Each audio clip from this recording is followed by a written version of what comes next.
답은 AI 반도체, 또 최대 2차 전지 비교 분석, 2차 전지와 조선 수익의 길, 점상과 함께하는 특별 강연회.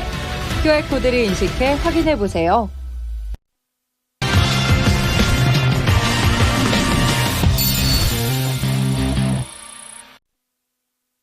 네, 뭔가 뒤숭숭한 금요일 아침입니다. 키워드를 놓고 하나씩 요목조목 분석해 보겠습니다. 유한타증권의 박진희 부장 만나보시죠. 안녕하세요. 네, 안녕하세요. 네, 오늘 아침 여러 가지 이슈들이 동시다발적으로 발생하고 있습니다. 전에 없던 음식료의 급등도 있고 HLB 그룹주들 결국엔 실망스러운 결과가 나오면서 시장에 또 여러 가지 반향을 불러일으키고 있는 상황인데요. 오늘 아침 분위기 어떻게 보세요?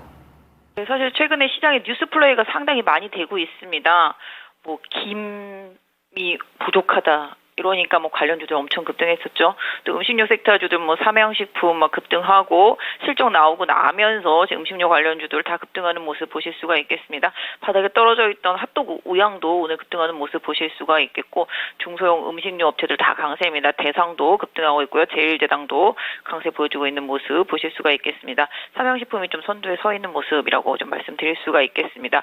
오늘 아침 장 초반부터 이제 HLB 그룹주들이 다 급락한 모습 보실 수가 있겠는데요. 일단 보완 요청 나오면서 바이오 섹터 전반까지도 다 약세로 몰아내고 있는 모습 보실 수가 있겠는데요. 그럼에도 불구하고 지금 알테오젠 반등세 좀 눈에 띄고 있고요. 삼천당도 낙폭을 좀 많이 줄인 모습 보실 수가 있겠습니다. 뭐 약간 좀 강한 종목들도 바이오 섹터에서 좀 몇 개 있는데요. 오늘 또 미용 의료기기, 뭐 레이저 의료기기 이런 쪽에서도 지금 강세 보여주고 있는 것들, JLK가 최근에 바닥치고 상당히 좀 강하게 올라오고 있어서 눈에 띄고 있다 말씀드릴 수가 있겠고, 오늘 룬이 또 반등에 나서고 있는 모습입니다. 그다음에 뭐 전력, 전선 관련주들은 뭐 두 번 말하면 뭐 입이 아플 정도죠. 지금 LS 오늘도 강세 보여주고 있고요. 대한전선도 아침에 많이 하락했다가 지금 강하게 돌아선 모습입니다. 재룡전기도 강세 이어가는 모습 보실 수가 있겠습니다. 그래서 전력기기, 그다음에 ESS 관련주들 이런 쪽도 좀 강세 보여주고 있고요. 오늘 좀 특징은 ESS도 그렇지만 2차 전지 쪽에서 좀 강세 흐름이 나오고 있습니다. 오늘 성일하이텍도 좀 반등에 나서고 있는 모습이고요. 에코프로, 그다음에 물량 터졌다라고 하는 에코프로 머티리얼즈도 오히려 급등하고 있는 모습. 에코프로 HN도 반등에 나서고 있는 모습입니다. 반도체 섹터는 지금 눈치 장세 속에서 변동성이 조금 있는 모습인데요. 오늘 좀 솔브레인 반등세가 좀 눈에 띄고, 전체적으로 봤을 때는 뭐 지금 시장이 뭐 게임주들 좀 강세 흐름 이어가고 있습니다. 결국은 신장 모멘텀이나 뭐 그다음에 뭐 업황 개선 기대감이나 실적 모멘텀 이런 부분들이 답이 되죠. 바이오 섹터도 전체적으로 약하지만 CTC 바이오는 장 초반부터 급등하고 있는 것도 다 이제 신약과 관련되어 있는 뉴스 이런 부분들이 답이 되겠고요. 중소형 화장품 섹터주들도 강세 이어가고 있습니다. 그동안 미국향이 강세였으면 이제 좀 중국향, 어제부터 한국 화장품 뭐 코리아나 뭐 이츠한물 이런 식으로 최근에 중국의 화장품 재고가 내수에서 되게 많이 줄었다라는 뉴스가 나오면서 관련주들이 강세를 보이고 있습니다. 요새 시장 가만히 생각해보면 뉴스만 잘 보면 무조건 돈이 된다라고 생각할 정도로 뉴스 플레이가 잘 되고 있는 시장이라고 말씀드릴 수가 있겠습니다. 그럼 오늘의 첫 번째 키워드 보겠습니다. HLB 그룹주들 리보세라님 기대를 모았었는데 이번에도 허가는 불발이 됐습니다. 회사 측에서 공시해놓은 바 이 HLB 그룹의 유튜브 채널에 진양곤 회장이 직접 5분짜리 브리핑 영상을 8시 50분자로 올려놨고요. 빠르게 또 조회수도 늘고 있습니다. 그 내용도 또 보도화가 계속해서 되고 있는데, 그러면 주주 입장에서 실망감은 감출 수 없을 거고요. 이제 앞으로가 문제입니다. 회사 측의 내용에 따르면은 뭐 수정 보완해서 다시 또 진행을 해보겠다 이런 내용인데, 어떻게 대응을 해야 될까요? 일단 뭐 아침에 유튜브에서 뭐 긴급하게 내용이 좀 나온 것 같습니다. 저도 정확하게 보진 않았지만 전해진 기사에 의하면은 이제 뭐 리보세라닙보다는 이제 중국 쪽 거, 고개 항서제약 거가 더 문제다. 그것 때문에 뭐 얘기가 좀 나왔고, 그다음에 보안 사항만 하면은 잘 될 것 같이 좀 얘기를 하는 것 같습니다. 캄켈리 주맙이라고 하는 거죠. 그 제조 공정 지적, 그거 항서제약, 그거와 관련되어 있는 부분. 이게 또 역시 또 중국과 관련되어 있네요. 미국 쪽은. 약간 좀 그런 느낌이긴 하지만 어쨌든 간에 지금 보안 사항 떴기 때문에 이 부분으로 주가가 급락하고 있는 모습 보실 수가 있겠습니다. 일단 기대감 상당히 좀 컸었던 상황이었었고요. 이게 좀 잘 됐으면 오늘 바이오 섹터주들 다 급등할 수도 있는 상황이었었는데 약간 좀 찬물을 끼얹었고, 아시다시피 우리나라 같은 경우는 항상 신약과 관련되어 있는 부분들은 승인 나기 전에 급등하고, 항상 승인 나도 오히려 하락하니까 승인 발표 전에 파는 게 정답인 거죠. 지금 약간 그렇게 공식화되고 있는 모습인 것 같습니다. 어쨌든 간에 뭐 오늘의 흐름은 어쩔 수 없고 일단은 좀 추가적인 하락이 나온 뒤에 좀 물량 소화 과정과 뭐 회사 쪽에서 앞으로 좀 당한 뭐 이런 부분을 좀 보면서 시장에서 좀 플레이가 될 것으로 보여지고 있는데요. 뭐 상대적으로 오늘 바이오 섹터 같이 봐드리면 바이오 섹터주들 많이 하락하고는 있지만 또 상대적으로 또 잘 버티고 있습니다. 아까 말씀드린 대로 CTG 바이오는 오히려 좀 호재 뜨면서 급등한 상태라고 말씀드릴 수가 있겠고 알테오젠도 초반 하락을 딛고 오히려 강하게 반등에 나서고 있는 모습을 보실 수가 있겠습니다. 중소형 뭐 바이오 섹터주들도 조정이지만 큰 폭의 조정은 없는 상태입니다. 오히려 좀 바닥권에 있었던 메지온도 좀 반등에 나서고 있는 모습이고요. 그다음에 그 외에 뭐 바이오 주식들 엄청 크게 빠지는 종목 크게 눈에 띄지 않는다 말씀드리도록 하겠습니다. 리가캠바이오도 뭐 적절한 조정이 있고요. 삼천당 제약도 오히려 낙폭 많이 줄이고 있어서 오히려 삼천당 제약 노리시는 분들한테는 또 저가 매수의 기회도 될 수 있는 상황이라고 보실 수가 있겠습니다. 상대적으로 의료기기 쪽이 조금 반등을 하면서 오히려 이제 JLK라든지 아까 말씀드린 대로 뷰노, 루니 이런 쪽에서 좀 반등이 나오고 있기 때문에 이런 쪽들의 흐름을 좀 단기적으로 좀 보시면 어떨까. 다들 주가가 바닥권에 있다가 올라오고 있기 때문에 이런 쪽들 좀 활용해서 보시면 좋겠고요. 원하시던 뭐 좋은 바이오 섹터 내에 있는 종목들 같은 경우는 오히려 저점 매수의 기회로 삼아보시는 전략 좋겠습니다. 지나고 나서는 더 그 온 길이 잘 보이게 마련이죠.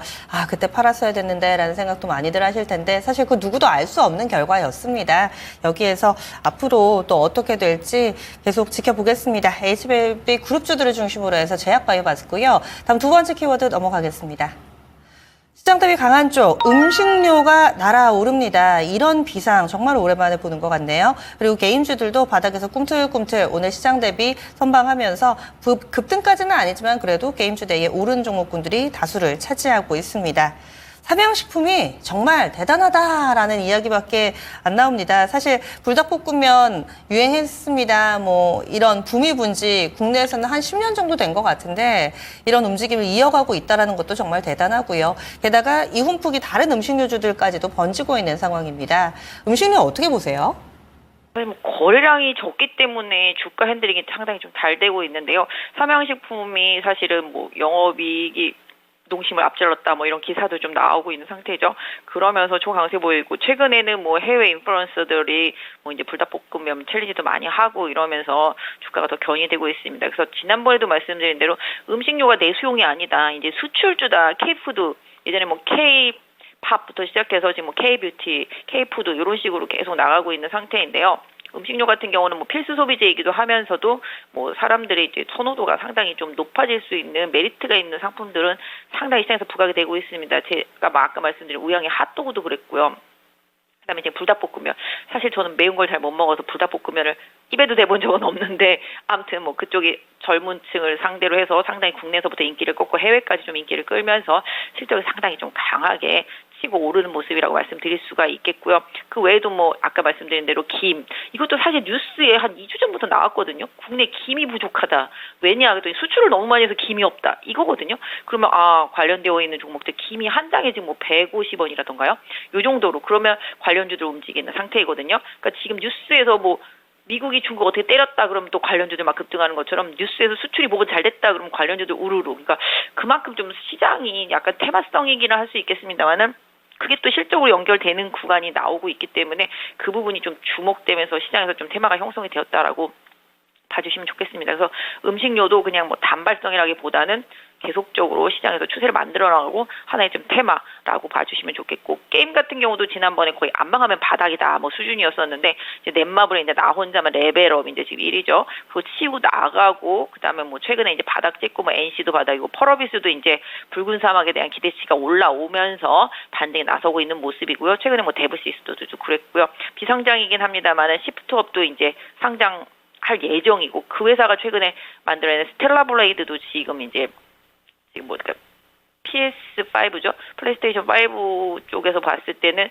지금 역대급이 뭐 한 2천만 장이라고 한다면 벌써 이제 1,000만 장 돌파했다라는 것 같습니다. 그렇기 때문에 지금 게임 쪽에서도 계속 흐름이 좀 만들어지고 있는 상황인 것 같습니다. 그래서 이쪽도 신작과 실적 모멘텀, 음식료도 계속적인 실적 모멘텀 이런 부분이라고 좀 봐주시면 좋겠습니다. 그래서 소비 쪽, 내수 쪽, 중국향 쪽 이런 쪽들이 최근에 계속 살아 올라오는 거 이슈를 계속 고려해 보실 수가 있겠습니다. 그동안 미국향 위주로 시장이 올랐다라면은 지금 조금 뭐 약간 다변화된 수출 이런 부분들에 좀 집중을 해주시는 게 화장품도 마찬가지 아까 초반에 말씀드렸지만 중국형 관련주들 중국의 내수의 화장품이 지금 엄청 부족하다고 그럽니다. 그럼 결국은 중국형 화장품들과 관련된 종목들이 밀리면 사야 되겠죠. 그런 식으로 약간 중국의 회복에 조금 기대서 그러니까 소비 이런 부분들이 움츠려졌다가 풀리는 부분에서 좀 답을 찾을 수 있는 종목들을 계속 공략하시는 전략이 좋겠습니다. 다음 마지막 키워드 넘어가겠습니다.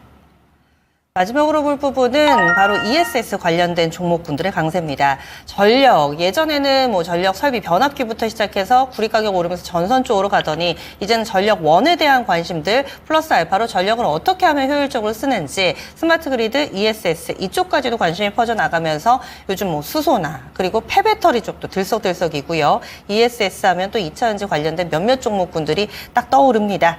이 부분을 어떻게 활용해 봐야 될까요? 네, 제가 예전에 2차전지 막 갈 때도 항상 말씀을 드렸던 것 같습니다. 전기차를 도대체 전기가 없는데 뭘로 탈 거냐, 그 많은 전기차를. 그런 얘기를 말씀을 드렸었는데 지금도 마찬가지죠. 송전 배전 시설은 계속 부족하다. 데이터 센터 AI 때문에 전기 부족하다. 전기가 없어서 전기차를 못 타네. 이런 얘기 계속 나오고 있는데 일단 충전망이니 뭐니 이런 거 다 까는 것까지는 좋은데 기본적인 원초적인 전기가 없으면 아무것도 안 되는 거잖아요. 다 깔아놨는데 그렇기 때문에 전기에 대한 니즈가 커질 수밖에 없습니다. 결국은 제가 봤을 때는 신재생 에너지라든지 원전이라든지 이런 부분도 더 강화될 수밖에 없는 상황이라고 생각을 하고 있습니다. 그래서 두산 에너빌리티 같은 경우라든지 그다음에 이제 원전과 관련되어 있는 업체들 이런 부분들이 좀 관심을 끌을 수밖에 없고 2차 전지 내에서도 제가 생각할 때 ESS 이거 되게 중요해질 수 있습니다. 이게 이제 밤에 좀 싼 전력을 저장해 놨다가 쓰는 거잖아요. 그리고 데이터 센터도 마찬가지가 되겠고 이 에너지 저장 장치가 상당히 좀 중요해집니다. 그렇게 따지면은 에너지 저장 장치와 관련되어 있는 부품 소재 업체들도 지금 강세를 보이고 아까 말씀 주셨던 대로 폐배터리 업체 지금 성일할 때 급등하는 것처럼 약간 2차 전지 내에서도 그런 쪽들이 좀 올라오고 있거든요. 오늘 보시면 약간 좀 에코프로나 에코프로 HN 이런 식으로 에코프로 그룹주들도 일정 부분 좀 올라오고 있죠. 아까 말씀드린 대로 물량 풀려도 에코프로 머티리얼이 올라오는 것처럼 이런 식으로 좀 많이 빠진 쪽에서 그다음에 이제 대주전자가 최근에 강한 건 응급제잖아요. 한번 충전하면 오래 가야 되니까 전기 충전하기 쉽지 않으니까 전기도 부족하니까 이렇게 생각해 보면 응급제 쪽에서 이제 실리콘 응급제 하고 있는 대주전자 재료도 상당히 좀 중요해질 수밖에 없겠죠. 그래서 궁극적으로 ESS 관련주들 그리고 이제 전선도 되겠고 해저 케이블, 초고압 케이블 다 마찬가지입니다. 그래서 최근에 이제 LS1렉이라든지 LS라든지 이런 쪽들이 많이 간 거죠. 그리고 전선주들도 마찬가지가 되겠고 지금 재룡전기도 많이 갔고요. 그렇게 따지면 재룡전기랑 관련 있는 재룡산업 이쪽도 그런 전력과 관련되어 있는 부자재 이런 쪽들 하는 쪽입니다. 그래서 약간 조금 시선이 조금씩 분산이 되면서 점점 이제 원초적인 쪽으로 이제 움직이는 흐름도 좀 나타나고 있습니다. 그래서 약간 전력과 관련되어 있는 부분들은 좀 새롭게 이런 쪽들이 좀 부각되고 있는 ESS라든지 이제 풍력, 태양광 이런 쪽까지도 계속 좀 챙겨서 보시면 좋겠다 말씀드리도록 하겠습니다. 예, 알겠습니다. 오늘 자세한 말씀 고맙습니다. 네, 감사합니다. 네, 지금까지 유한타증권의 박진희 부장이었습니다.